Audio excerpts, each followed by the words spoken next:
আজ মোমোর রেসিপি নিয়ে হাজির। খুব ইজি পদ্ধতিতে A to Z সব কিছুই শেয়ার করব। মোমোর চাটনি, মোমোর স্যুপ সব কিছুই আজ তোমাদের সাথে শেয়ার করব। আর এটা দোকানের থেকেও বেশি টেস্টি হবে, সেটা আমি কথা দিচ্ছি। ফার্স্টেই কড়াইয়ে অনেকটা সর্ষের তেল দিয়ে রসুনগুলো হালকা লাল করে ভেজে নেওয়ার পর শুকনো লঙ্কাটাও ভেজে নিলাম আর সাদা তিলটাও ভেজে নিলাম। এরপরে টমেটো কুচিটা দিয়ে অল্প পরিমাণে হলুদ গুঁড়ো আর নুন দিয়ে সেটা ভালো করে ভেজে নিচ্ছি। যতক্ষণ না টমেটোটা হালকা গলে গলে আসছে ততক্ষণ কিন্তু ভেজে নিতে হবে। টমেটোটা হালকা গলে গলে আসার পরই সাথে সাথে নামিয়ে নিলাম। এটাকে একদম ঠান্ডা করে মিক্সিতে পেস্ট বানিয়ে নিলেই মোমোর চাটনিটা রেডি।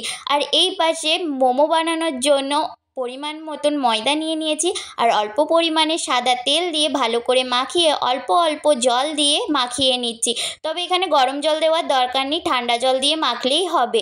এবার একটা খুব বেশি শক্তও নয় খুব বেশি নরমও নয় একটা ডো বানিয়ে নিয়েছি। আর এইদিকে পুরটা বানানোর জন্য একদম মিহি করে কেটে রাখা পেঁয়াজ কুচি আর চিকেনটা একদম মিক্সিতে ভালো করে পেস্ট করে নিয়েছি। স্বাদ অনুযায়ী নুন, অনেকটা পরিমাণে লেবুর রস দিয়ে দিলাম, কারণ চিকেনটা যেহেতু আমি রান্না করব না, কাঁচাই পুর হিসেবে ব্যবহার করব, তাই লেবুর রসটা অনেকটা বেশি পরিমাণে দিলাম যাতে আঁশটে গন্ধটা না লাগে।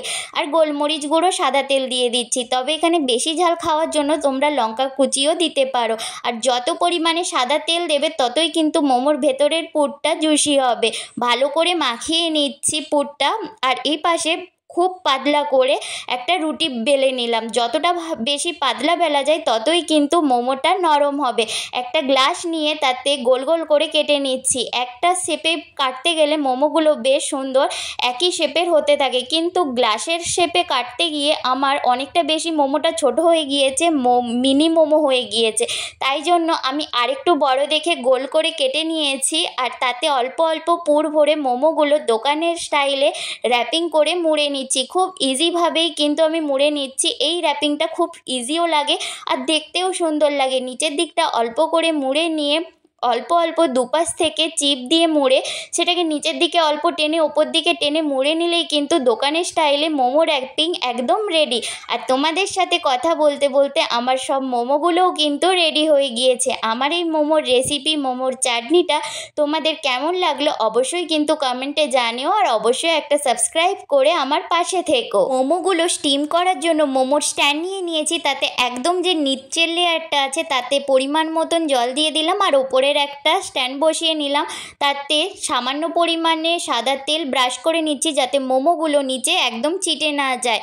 তারপরে একটু ঢাকা দিয়ে রেখে দিচ্ছি যাতে জলটা ভালো করে গরম হয়ে ভাপটা ওঠে। সাইড থেকে অল্প ভাপ উঠতেই দেখলাম যে খুব ভালো জলটা গরম হয়ে গিয়েছে। এরপর একটা একটা করে মোমো ভালো করে বসিয়ে দিচ্ছি। সব মোমোগুলো স্টিম হওয়ার জন্য দিয়ে দিয়েছি। এরপরে ওপর থেকে আরও অনেকটা পরিমাণে সাদা তেল ব্রাশ করে দিচ্ছি।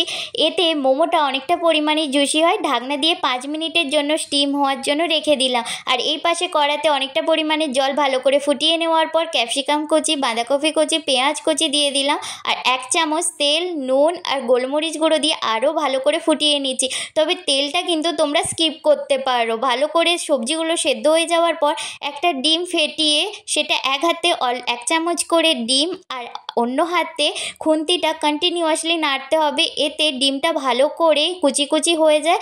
1 চামচ সয়া সস আর সামান্য পরিমাণে কর্নফ্লাওয়ার জলে গুলে দিয়ে দিলাম। স্যুপটা যাতে একটু পাতলা হয় তাই কর্নফ্লাওয়ারটা কম দিয়েছি। এতে স্যুপটা আমার রেডি হয়ে গিয়েছে আর মোমোটাও আমার স্টিম হয়ে গিয়েছে। সাইড থেকে ভাব বেরাতেই বুঝবে যে মোমোটা স্টিম হয়ে গিয়েছে। দেখো মোমোটা কত নরম হয়েছে আর ভেতরের পুরটাও কত সুন্দর হয়েছে, একদম জুসি টাইপের। কি লাগছে তো দোকানের মতন। আর এই চাটনিটা কিন্তু কোনো দোকানেই তেমন পাবে না। এটা বাড়িতে বানালে সব থেকে বেশি কিন্তু টেস্ট হবে। সস দিয়ে খেতেও কিন্তু বেশ ভালো লাগছে। তোমাদের কেমন লাগলো? তোমাদের কমেন্টের অপেক্ষায় আমি থাকলাম। সবাইকে টাটা।